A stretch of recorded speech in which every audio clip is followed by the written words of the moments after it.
It's 2024 and games are more expensive than ever. Publishers are taking fewer risks and layoffs are rampant.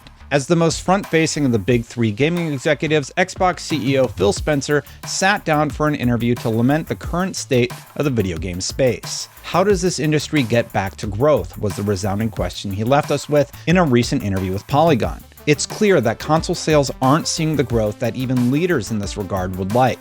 PlayStation is porting games to PC via Steam, Xbox is expanding its release strategy to include Steam, PlayStation, and Nintendo, and it's becoming clear that there's seemingly a consensus between PlayStation and Xbox that the entire industry is going through a recalibration, starting with console exclusives. The recalibration has been accelerated thanks to a massive wave of layoffs that has roiled the video game industry.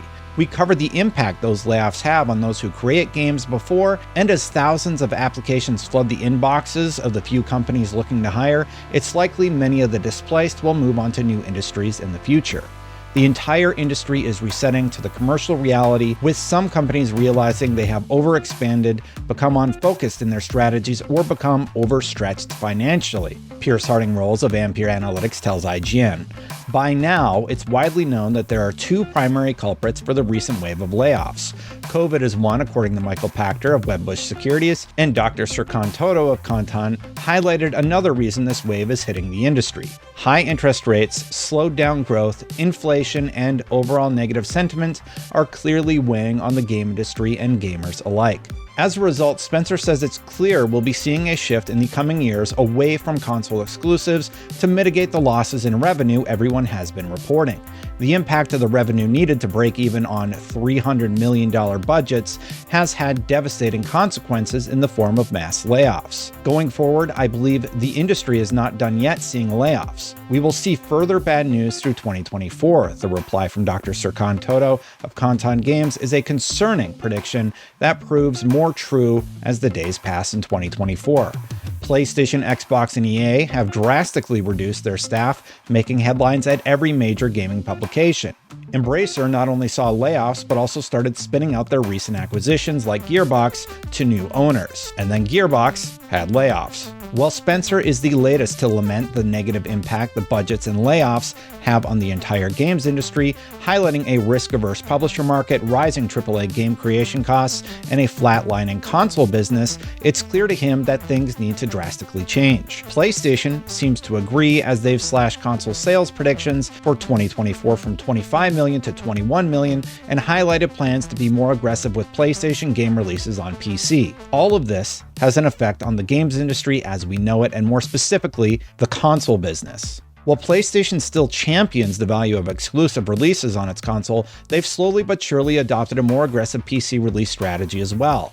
In a notable statement during Sony's Q3 earnings, PlayStation CEO Hiroki Totoki said, "In the past, as you all know, we wanted to popularize console, and the first-party title's main purpose was to make the console popular." He also adds, "There is a synergy to it. So if you have strong first-party content, not only with our console, but also other platforms like computers, first-party content can be grown with multi-platforms, and that can help operating profit to improve. So that is another one we want to proactively work on." But this isn't the first time PlayStation has brought up its shifting perspective on console exclusives. Head of PlayStation Studios, Herman Hulst, also discussed the importance of the PC in May of 2023. PC has grown to become a substantial part of SIE's first-party business, extending the reach of our IP beyond the console to a broader audience of players. Jim Ryan echoed those sentiments on the same call, saying, In fact, already our PC business is a significant profit contributor. Harding-Rolls of Ampere Analytics dives in a bit deeper. Clearly, the macroeconomic backdrop will have contributed to companies looking to streamline their operations, cut their costs,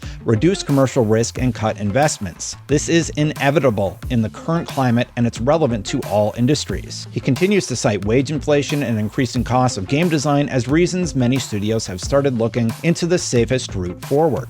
which will also mean a more risk-averse market for a few years. One big-budget game getting canceled can lead to hundreds of layoffs, according to Pierce. All of these changes will reshape the industry and games we play for years to come. Gamers want more access in more places, and both Xbox and PlayStation are ready to appease that request to meet their ballooning budgets, albeit in different ways. For Xbox, it's releasing former console exclusives on rival hardware, while PlayStation is ramping up its PC porting business. That could mean fewer console exclusives as hardware sales forecasts are reduced, but more ways to play the games we love.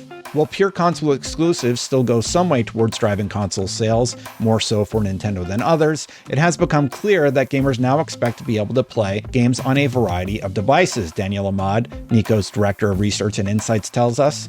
Even in Japan, where the console has traditionally been dominant and 41% of gamers played a console game in the past year, only 14% of all gamers exclusively play on console, according to our 2023 survey of Japanese gamers. Players getting more access and more options for how to play is amazing news for customers. While porting to PC and mobile isn't a new strategy, it's happening at a much faster rate, and it will have a drastic impact on the console market and how we consume games in the future. Console platform holders have embraced a broader strategy over the past few years and will continue doing so with the aim of reaching gamers on non-console platforms, Ahmad tells IGN. And recent comments from Phil Spencer seem to indicate an incredibly aggressive approach in this respect.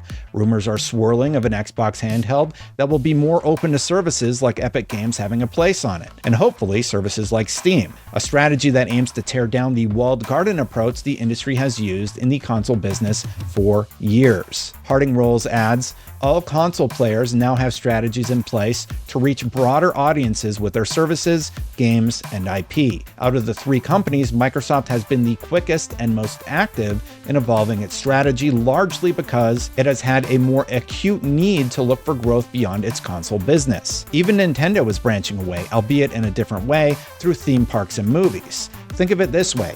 You don't need to own a Nintendo Switch to go to Universal Studios or watch the upcoming Legend of Zelda live-action movie. And to his point, Toto points out that console sales have remained flat for everyone. Looking back at the last several years, it is easy to see that the Xbox and PlayStation console audience is not growing. The data backs it up. No console, not even the highly successful Nintendo Switch, has managed to surpass the 160 million units the PS2 sold. In over 20 years, the closest was the Nintendo DS, which capped out at around 154 million units. Even the Nintendo Switch, that everyone points at as the bar for success, which is currently gearing up for a successor, is currently sitting just shy of 140 million units sold. So how will this impact you?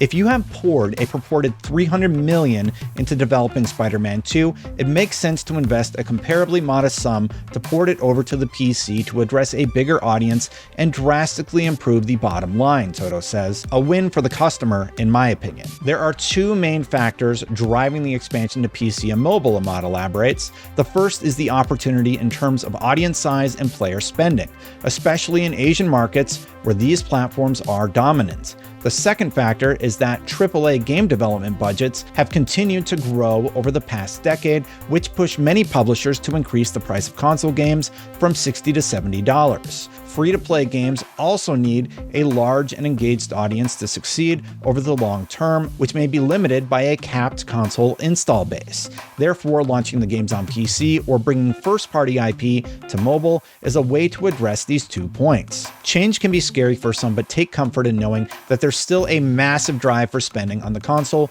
which seems to indicate that console and hardware fans have nothing to worry about. A handheld strategy like the one Xbox is hinting at is a sound one according to Rolls. Hardware-wise, there's a lot of innovation in the console market in recent years, focused largely on the handheld sector. I'm expecting that to continue over the next few years. And revenue-wise, there will always be a place for the console.